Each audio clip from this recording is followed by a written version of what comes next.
مختلف سیاسی جماعتوں کے باہمی اتحاد سے جناب شہباز شریف صاحب کی قیادت میں قائم ہونے والی سیاسی حکومت ابھی تک مشکلات میں گری ہوئی ہے۔ ایک طرف ان کے سب سے جو بڑا مسئلہ پیش آ رہا ہے وہ آئی ایم ایف سے معاملات طے ہونے کے اوپر ہے۔ آئی ایم ایف کا یہ کہنا ہے کہ پاکستان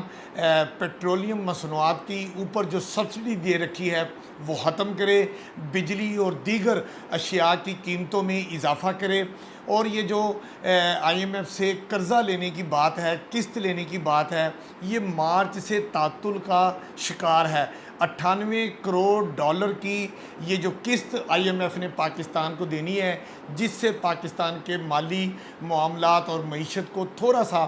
سہارا ملے گا، اس کے لیے دوحہ میں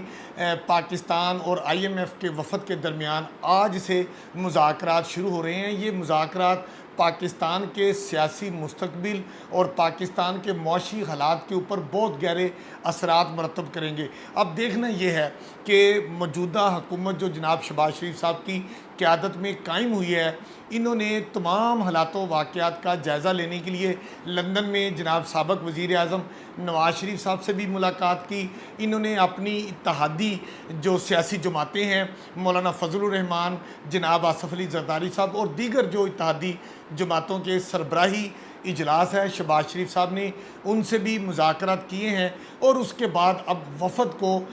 دوحہ میں آئی ایم ایف سے مذاکرات کے لیے بھیجا ہے۔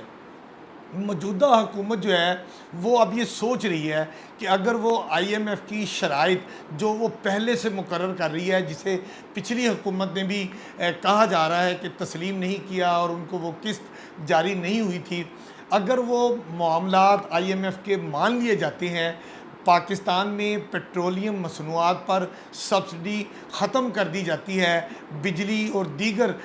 جو ضروریات زندگی کی جو اشیاء ہیں اگر وہ مہنگی ہو جاتی ہیں، تو یہ جو عوام کا ایک غصہ آئے گا مہنگائی کی بدولت، اور یہ ڈالر جو اس وقت 195 روپے سے بھی زیادہ اوپر چلا گیا ہے، اور آئی ایم ایف کے ان معاملات طے ہونے سے خدشہ ہے کہ یہ 200 روپے کو بھی ٹچ کر جائے گا۔ جو عام ضروریات زندگی کی اشیاء ہے، پٹرول، بجلی، پانی اور جو اجناس ہیں کھانے پینے کی، وہ مہنگی ہو جائیں گی۔ تو جو عوام کا یہ پریشر آئے گا موجودہ حکومت کے اوپر، موجودہ حکومت نے یہ فیصلہ کیا ہے، ایک فیصلہ تو یہ کیا ہے کہ اگر آئی ایم ایف سے ان شرائط پر جو امدادی قسط ملے کہ ہمیں یہاں پر بہت ساری چیزیں مہنگی کرنی پڑیں، تو شاید موجودہ حکومت یہ عوام کا پریشر برداشت کرنے کی بجائے اسمبلیاں تحلیل کرنا زیادہ ضروری سمجھے گی، اور دوسرا یہ ہے کہ وہ عوام کو اعتماد میں لیں گے کہ جناب یہ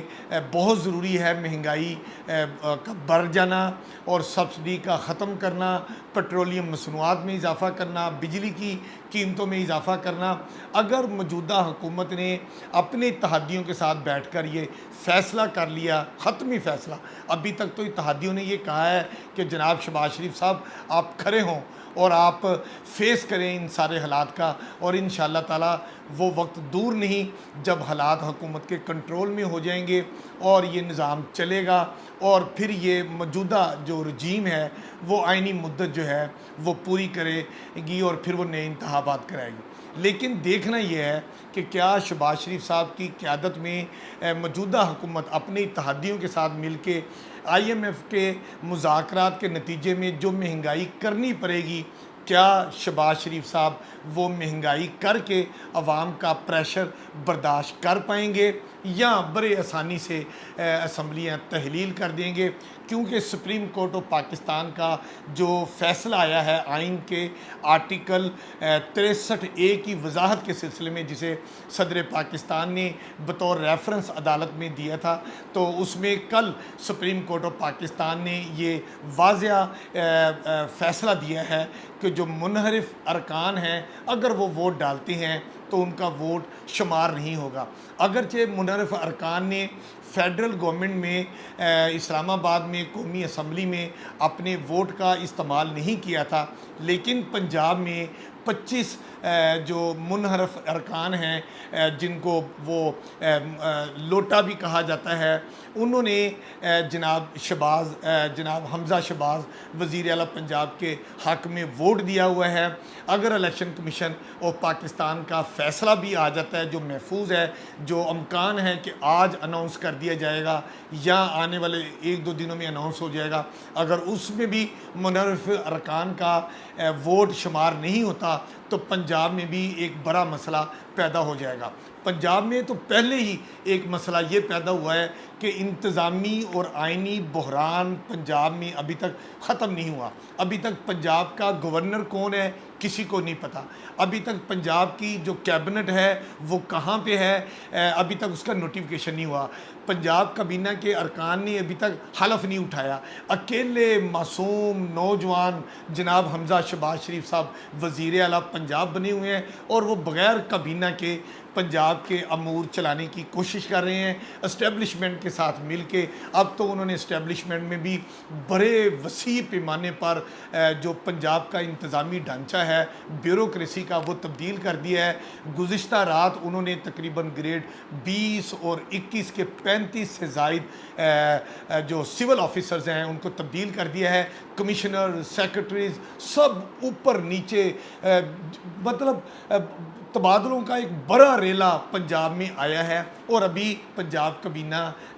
قائم نہیں ہوئی۔ اب جو نئی کابینہ آئے گی ممکن ہے وہ بھی اپنی پسند کے آفیسر لینا چاہیں اور پھر تبادلوں کا ایک ریلا آئے، تو اس طرح پنجاب میں جو آئینی اور انتظامی بحران ہے وہ بھی ابھی تک برقرار ہے۔ آنے والے جو معاملات میں نے آپ کو پہلے بھی بتائے، آئی ایم ایف سے جو دوحہ میں اب مذاکرات شروع ہوئے ہیں اس کا کیا نتیجہ نکلتا ہے، اس کے نتیجے میں حکومت آئی ایم ایف کی باتوں کو عمل درآمد کرتے ہوئے پاکستان میں مہنگائی کرتی ہے نہیں کرتی یا اسمبلیاں توڑ دیتی ہے۔ آنے والے چند دن بڑے امپورٹنٹ ہیں۔ شیخ رشید صاحب کا بھی یہ دعویٰ ہے کہ 31 مئی تک بڑے بڑے فیصلے ہونے والے ہیں اور انشاءاللہ تعالیٰ 31 مئی تک صورتحال واضح ہو جائے گی۔ بعض سیاستدان تو یہاں تک کہہ رہے ہیں کہ ماہر معیشت جو ہیں ان کو کیئر ٹیکر وزیر اعظم کے طور پر بھی ان کے نام زیر بحث آنا شروع ہو گئے ہیں۔ کوئی گورنر پنجاب، سابق گورنر پنجاب جناب خالد مقبول صاحب کا بھی بطور کیئر ٹیکر وزیر اعظم کا نام لے رہے ہیں۔ کئی کیئر ٹیکر وزیر اعظم کے طور پر ہمایوں اختر عبد الرحمن کا نام بھی لے رہے ہیں۔ مختلف نام نگران وزیر اعظم کے طور پر بھی لیے جا رہے ہیں۔ یہ ساری جو سچویشن میں نے اس وقت آپ کو بتائی، مرکز میں اور پنجاب میں ابھی شہباز شریف صاحب کی قیادت میں قائم ہونے والی حکومت کو ابھی تک سکون نہیں آیا اور نہ ہی جو بحران پیدا ہوئے ہیں وہ ختم ہوئے ہیں۔ بعض سیاسی حلقے کہتے ہیں کہ اس سارے معاملات میں جناب سابق وزیر اعظم عمران خان صاحب کو گھر بھیجنے میں اور جناب شہباز شریف صاحب کو وزیر اعظم بنانے میں اور جناب حمزہ شہباز شریف کو وزیر اعلیٰ پنجاب بنانے میں جناب آصف علی زرداری صاحب کا بڑا رول ہے، اور انہوں نے دبے دبے انداز میں ان سب کو سب کچھ دینے کے باوجود جو ہے وہ بظاہر اپنے بیٹے کو وزیر خارجہ بنانے اور چند بڑی اسامیاں اپنے پیپلز پارٹی کے حق میں لینے کے باوجود بھی اور فرنٹ پر شہباز شریف کو رکھ کر ان کو جو سیاسی شہرت کے حوالے سے، مہنگائی کے حوالے سے، انتظامی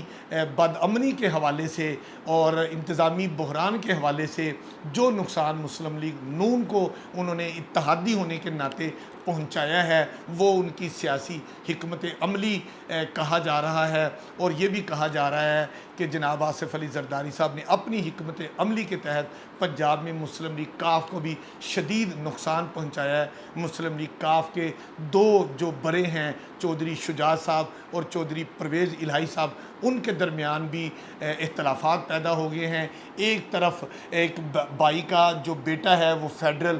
گورنمنٹ میں وفاقی وزیر ہے، جبکہ دوسری طرف جو پرویز الہی صاحب ہیں وہ اس وقت گورنر پنجاب کا بھی اضافی چارج نہیں لے رہے، سپیکر ہیں، تو ان کے خلاف عدم اعتماد آیا ہوا ہے۔ تو یہ ساری صورتحال پنجاب میں اور مرکز میں ہم نے آپ کو بتائی۔ آپ انتظار کیجئے، آنے والے دن اور یہ مہینہ بڑا امپورٹنٹ ہے۔ ہماری خواہش ہے کہ کہ پاکستان میں سیاسی استحکام آئے. میری خواہش ہے کہ پاکستان کے عوام جو ہے وہ مہنگائی سے ان کا چھٹکارا حاصل ہو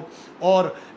وہی حکومت اقتدار میں رہے جو عوام اور ملک کے وسیع تر مفاد میں کام کرنا چاہتی ہے. مجھے اجازت دیجیے. کیمرہ مین حسیب امین کے ساتھ میں ہوں آپ کا اپنا امین حفیظ.